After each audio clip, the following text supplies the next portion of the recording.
Et c'est parti pour un nouveau numéro de votre émission hebdomadaire, l'entretien exclusif sur la C360. Mesdames, Messieurs, bonjour et ravi de vous retrouver.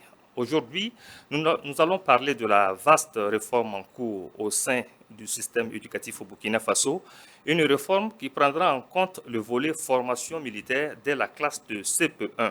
C'est ce qu'a annoncé le ministre d'État, ministre en charge de la fonction publique, Bassolement Bazier, au cours d'une cérémonie de don au profit donc du Fonds de soutien patriotique. C'était le 31 mai dernier. Quel impact? On en parle avec notre invité du jour, Aruna Traoré. Il est militant de la Révolution d'août 83. Bonjour, Monsieur Traoré. Et merci d'avoir accepté notre invitation pour justement parler de cette réforme en cours au sein donc du système éducatif au Burkina Faso. Déjà, quel diagnostic vous en faites, vous en tant que personne de ressources qui avez suivi donc toutes les politiques de développement depuis la Révolution maintenant? Personnellement, quel est le diagnostic que vous en faites? Bon, on ne va pas jeter le bébé avec l'eau du bain. Le système actuel souffre de beaucoup d'insuffisances. De beaucoup d'insuffisances. Voilà, surtout l'indiscipline qui a engendré sur plusieurs années. Le désordre procède toujours de l'indiscipline. Comment faire pour discipliner la République pour un développement? Le thème peut déranger, mais le désordre, avec le désordre, l'indiscipline, même en football, on parle du coach.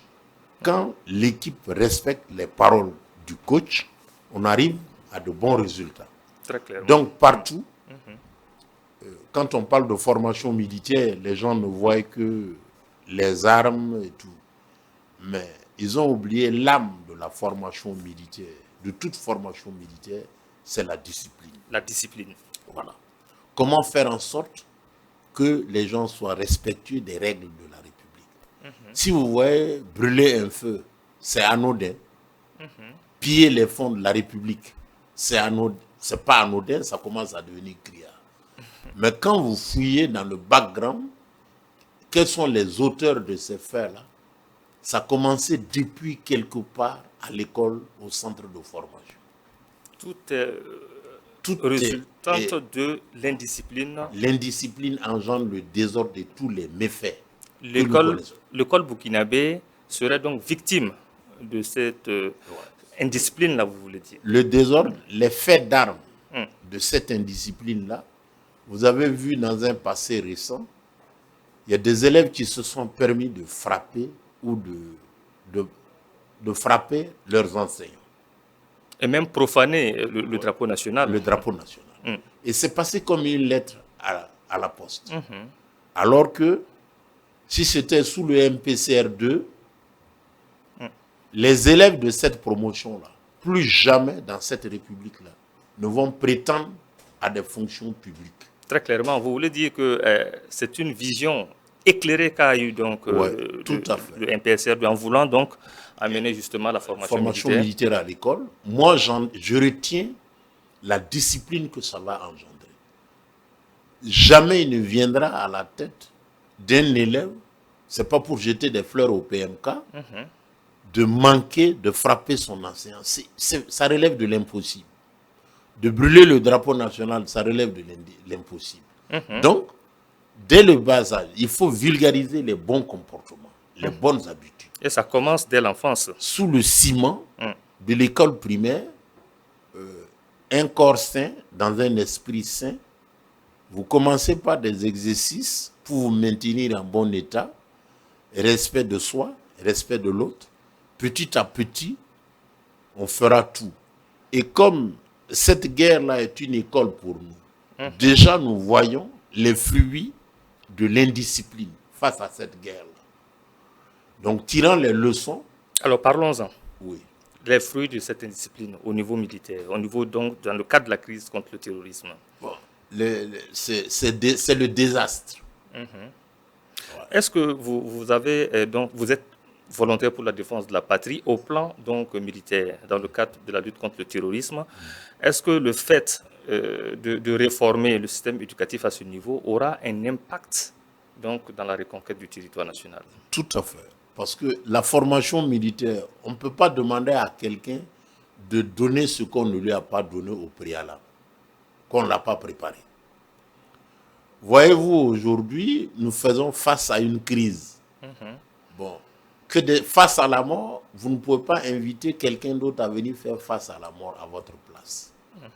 Donc, si tout le monde est militairement formé, ça fait peur, mais c'est toute une éducation. L'impérialisme, comme le système de domination, inculque la culture de la peur chez le dominé, pour lui montrer ce qu'il ne faut pas faire, et surtout la soumission. De reconnaître partout et toujours la domination du colonisateur. Et l'école, justement, participe de cette culture de la peur. Avez-vous vu quelqu'un qui, après avoir fait 30 ans ou 20 ans d'humanité scolaire à l'occidental, ne pas avoir peur? À la fin, vous avez un bon produit, mais il est peureux. Il suffit qu'il entende une tonation, une détonation quelque part, il s'enfuit. Face à la mort, mais ce n'est pas la peine. Donc, si nous commençons la formation militaire dès l'école primaire, ce n'est pas vite aux armes, non. Il y a toute une discipline qu'il faut asseoir. Le respect des anciens, ça c'est chez nous. La culture de l'audace et du courage et de l'endurance, tout ça. Le respect d'un certain nombre de principes. Chacun sait de qui répondre. Quand un acte est commis, quand quelqu'un est inscrit à l'école primaire X de telle localité, 20 ans après, s'il s'écarte, on est obligé de refouiller dans son passé pour savoir d'où vient cet élément. Qu'est-ce qu'on lui a donné pour qu'on en arrive à là. Mais si le cas ne se pose pas, tant mieux. Mais au jour d'aujourd'hui, quand vous prenez un indiscipliné, on ne fouille même pas dans son background. Donc, il agit par lui-même et personne ne répond. Or, toute erreur commise dans une société, les auteurs des manquements, on devrait pouvoir interroger leur passé. Un tel, est-ce que vous répondez d'un tel? Qu'est-ce que vous avez mis dans la tête de cet élément-là pour qu'on en arrive là? Regardez dans les États qui se sont développés. La discipline est de rigueur. Le respect des grands principes économiques, tant dans la circulation. Brûler un feu aujourd'hui au Burkina, bon, c'est rentrer dans les coutumes, dans les habitudes, c'est normal. Or, c'est faux, c'est pas normal. Si on met un feu et on est obligé de mettre quelqu'un d'autre pour surveiller le feu, il y a quelque chose qui ne va pas dans notre société. Il y a un manque d'indiscipline c'est la manifestation de l'indiscipline.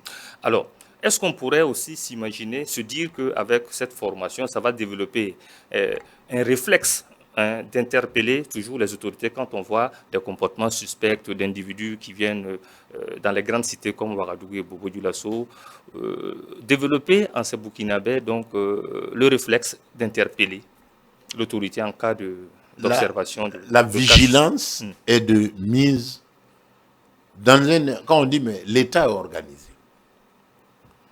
Et l'indiscipline, quand il y a un fait nouveau dans un quartier, le réflexe du citoyen, la première des mesures, informer un tel, informer un tel. Voilà. Même ici aujourd'hui, sous le couvert de l'argent, on donne beaucoup d'argent. Quand un malfaiteur arrive dans un quartier et il injecte toute la communauté locale d'argent, mais les gens deviennent complices d'une situation. Ils ne l'ont pas vu, ils ne le connaissent pas, et c'est table rase. Or, avec une discipline bien consciente, on pourrait appréhender tous ces aspects. Tous ces éléments. Parce que cette guerre-là, au-delà de ces aspects dévastateurs, elle nous enseigne quelque chose. S'organiser mieux qu'avant, la solidarité face au mal et avoir le recours de rendre compte qui vous libère. Voilà. Alors, M. Traoré, on a une masse importante de personnes qui font aujourd'hui dans la veille citoyenne. Est-ce que vous pensez que ça pourrait être une cible prioritaire dans le cadre de ces formations militaires? Si oui, ça va changer quoi fondamentalement? Bon, c'est un grand chantier que des gens, des volontaires, viennent par les faits du pouvoir, par les actes posés par le pouvoir, qui appelle à une adhésion populaire de toutes les masses populaires dans tous les secteurs d'activité. Ils viennent et font l'état de veille dans tous les carrefours. Nous sommes avec le pouvoir, nous veillons sur le pouvoir. En retour, le pouvoir doit former ces gens. Quelle est la bonne attitude? Le réflexe de rendre compte.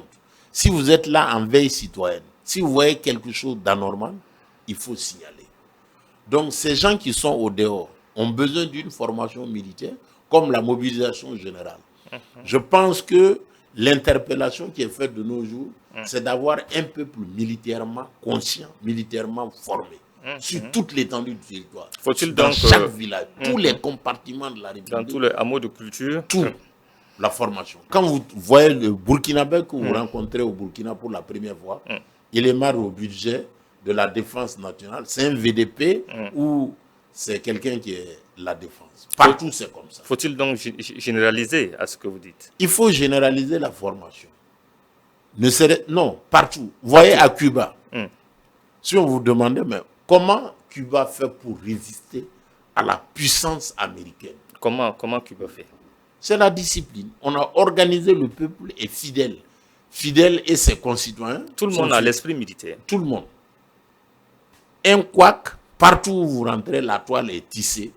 Un étranger, vous allez à Cuba, la première personne que vous rencontrez est marge au budget de la sécurité. La deuxième personne, la troisième personne, la quatrième personne, la cinquième personne. Vous voulez vous détendre un soir, vous allez en bas, la première fille que vous rencontrez, elle est marge au budget de la sécurité. Elle va savoir qu'est-ce que vous êtes venu faire dans son pays. Quoi qu'il... Non, l'information est vite répercutée. Et c'est ça qui fait la ténacité de Cuba.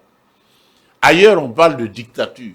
Dictature pour dire dictature, même les démocraties entre griffes dites libérales procèdent de la même façon.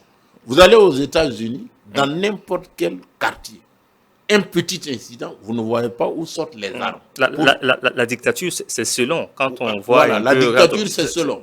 Voilà. Très clair. La dictature, qui est dictateur? Mais la façon de s'organiser pour s'en sortir, ce n'est pas une dictature. Vous allez en Union soviétique.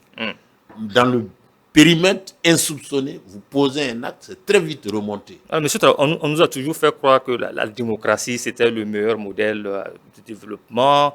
Alors, qui s'écarte de là est vite traité de tous les noms d'oiseaux. Alors, il faut dire qu'au Burkina Faso aussi, il faut quand même une sensibilisation, peut-être au niveau des médias et même au plus large, peut-être au niveau même des ministères, pour faire comprendre aux gens que ce n'est pas forcément la vérité.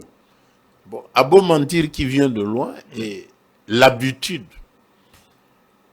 le seul référentiel qu'on pourrait avancer, vous voyez le budget que la France met dans France Média, tous les médias français. Pour l'endoctrinement. Ça véhicule, c'est ça la forme de dictature, pour nous empêcher de réfléchir. Pour dominer un peuple, au jour d'aujourd'hui, la France ne nous attaque plus, la métropole ne nous attaque plus, de façon barbare comme par le passé les armes.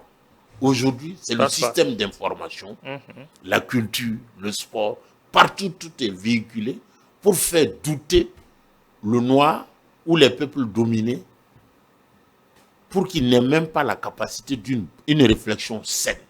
Tout leur référentiel fait douter le noir. Vous lui dites la vérité, il doute même de la vérité. Pourquoi? Le système d'information. Ils mettent beaucoup d'argent dedans. Et ça, c'est à l'insu du dominé ou du colonisé.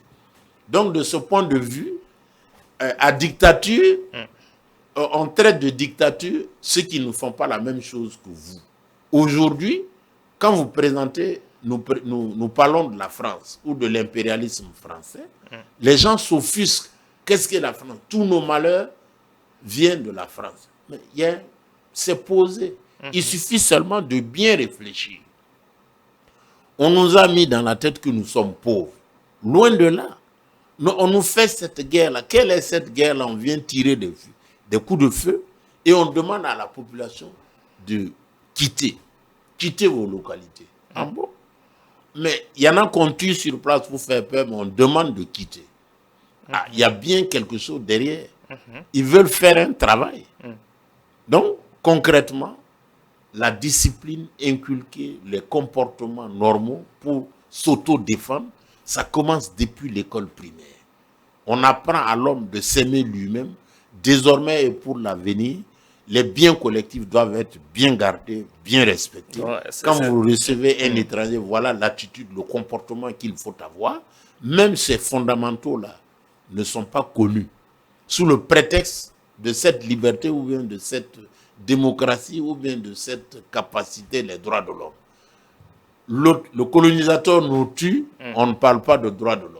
Nous voulons nous défendre, on nous accuse de tuer nos propres populations. Ça relève de la démence. C'est du deux poids, deux mesures, tel qu'on le voit. Alors, donc, c'est-à-dire que le gouvernement est en train d'attaquer le mal par la racine en voulant déjà commencer à inculquer la discipline. Le bon comportement généralisé. La bonne attitude généralisée. Voilà. Ce qui te fait du bien pour qu'on puisse se développer. Et nous-mêmes, nous prenons en charge notre destin, notre histoire, et nous sommes les artisans de l'architecture de notre développement. Tout commence par là. Le basique, quel est l'homme que l'école forme pour nous livrer? Après 20 ans, ou 15 ans, ou 10 ans de scolarité, vous avez vu notre processus de formation scolaire est assez long. C'est fait à dessein. Pour servir au bout du rouleau, l'école produit des Européens, l'esprit européen. Et qui ne comprennent pas finalement où l'Afrique doit aller pour pouvoir se développer. On pense comme des Européens. Exactement. Par la langue, par la façon de réfléchir, nous sommes moulés et nous sommes formatés. Et donc, cette formation militaire-là vient inculquer le basique. Physiquement bien portant, il y a des choses qu'il ne faut pas faire quand on vit en communauté. Les règles élémentaires de la vie en communauté. En tout cas, le constat est clair. Le gouvernement est en train de travailler sur beaucoup d'autres vastes chantiers. En termes c'est comme nous vivons. Est-ce que vous avez l'impression de revivre la révolution d'août 83 quand on regarde les interventions du chef de l'État et du gouvernement dans tous les secteurs d'activité? Le MPCR2 fait dans la manière en ne criant pas la révolution, mais dans les faits. Nous sommes dans une vraie révolution. Nous sommes dans le vrai. La préoccupation du MPCR2, c'est le peuple. Quelles sont les aspirations du peuple? Comment rétablir le peuple dans sa dignité? La preuve, vous avez vu aux dernières assises, ceux qui ne sont pas au Burkina parlent d'instrumentalisation. Mais venez au Burkina, venez constater. C'est les masses par elles-mêmes. Chez nous, on dit chasser le naturel, il revient au galop. C'est parce que les dirigeants du MPCR2 font dans le sens des aspirations du peuple qu'on a trouvé moyen de vouloir leur mandater 10 ans. Bon, les assises ont eu la main assez légère en accordant 5 ans, mais c'est un défi de la confiance. Et les autorités du MPCR2 se posent l'action.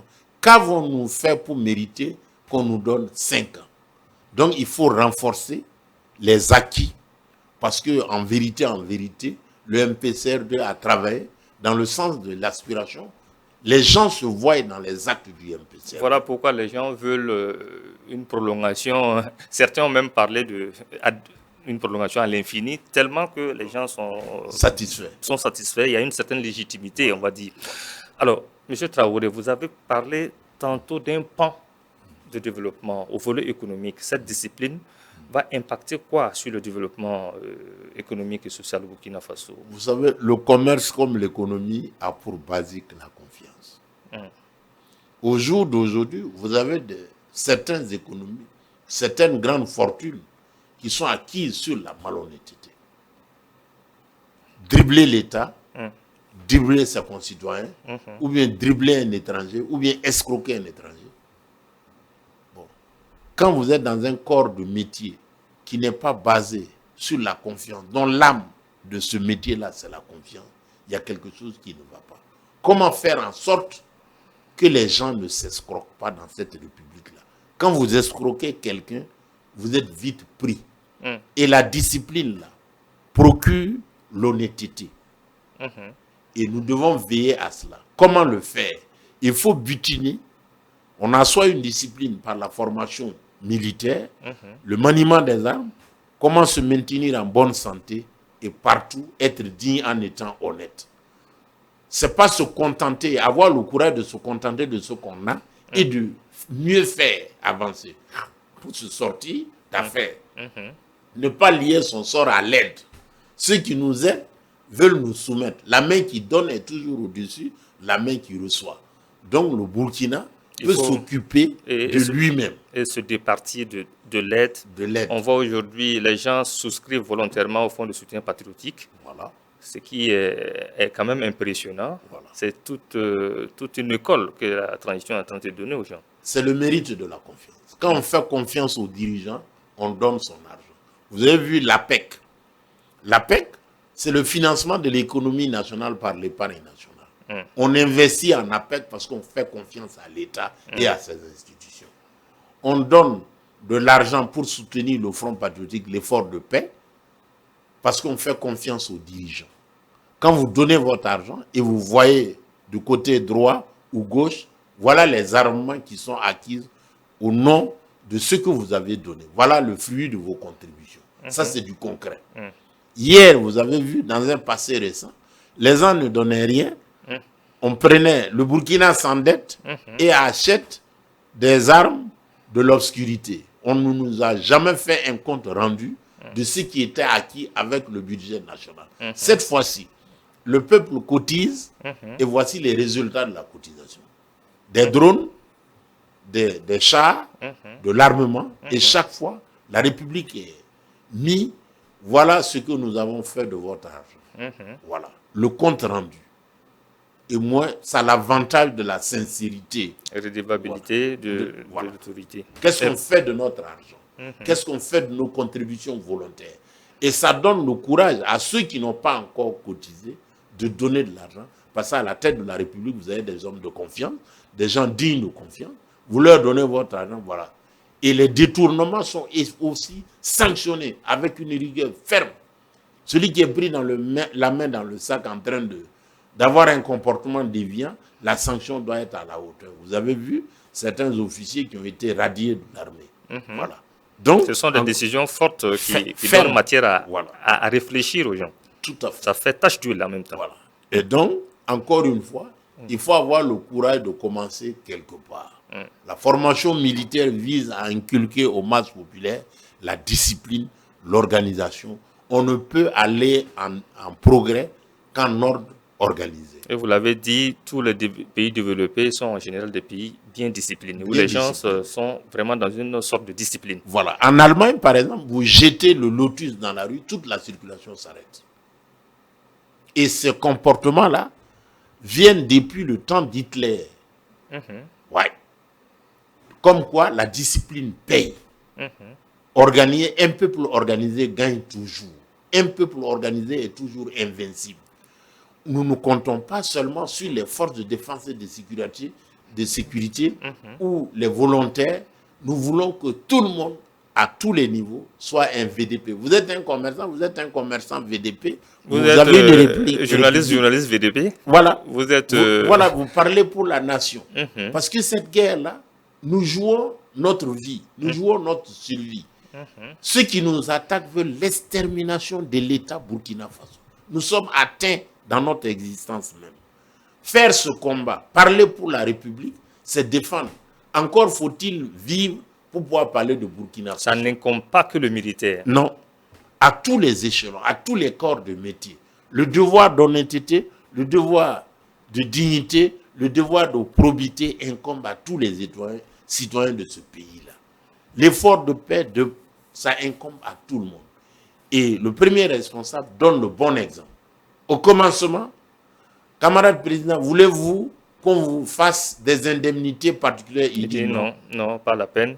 Mon salaire de capitaine me suffit. Et c'était un message fort. Parcourez le continent. Tout le continent est mis à défi. Parcourez le continent. Où rencontrez-vous ces gens de présidents?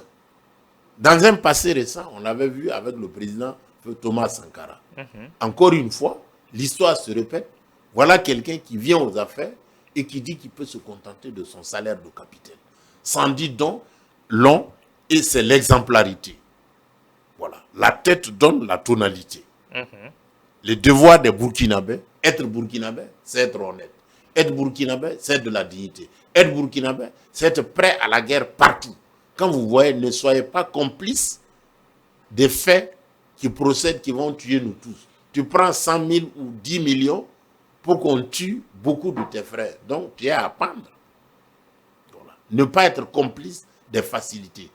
Or, l'école actuelle nous inculque la peur, la recherche de la facilité, qu'on pense qu'avec, au tournant de ceci ou cela, on peut finir avec sa misère. Non. Le progrès se cultive, le progrès s'apprend par la discipline, l'honnêteté et l'ardeur au travail. Et cette réforme donc, vient donc à point nommé, surtout qu'on a encore 5 ans. On imagine un peu ce que ça pourrait donner comme plus-value dans l'éveil de conscience, dans les réflexes que les gens devraient avoir déjà au niveau scolaire. Ouais, tout à fait. Il faut que dans les universités déjà et dans toutes les écoles de formation, les gens s'emploient au patriotisme, aimer sa patrie, sa nation, ne relève pas, ce n'est pas le miracle, ce n'est pas nous qui avons commencé. Ailleurs où les peuples sont sortis vainqueurs, ils se sont organisés, ils se sont disciplinés pour aller. Vous avez vu au Vietnam, par exemple, pendant la guerre du Vietnam, c'est les hommes sur lesquels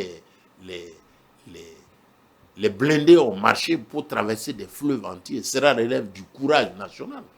Donc, encore une fois, ici, faire une formation militaire dans les écoles primaires, c'est vraiment inculquer la discipline dès la base, surtout enseigner les gens sur ce qu'il faut faire et ce qu'il ne faut pas faire, et comment faire pour vivre en communauté, et comment la vie de chacun dépend de la vie de tous. Et progressivement ouvrir le champ à d'autres secteurs d'activité. Quand vous êtes d'une certaine école, ou bien vous êtes sorti d'un tel endroit de formation, votre comportement répond de la culture que vous avez reçue de vos maîtres. Allez-vous décevoir vos maîtres ou quoi?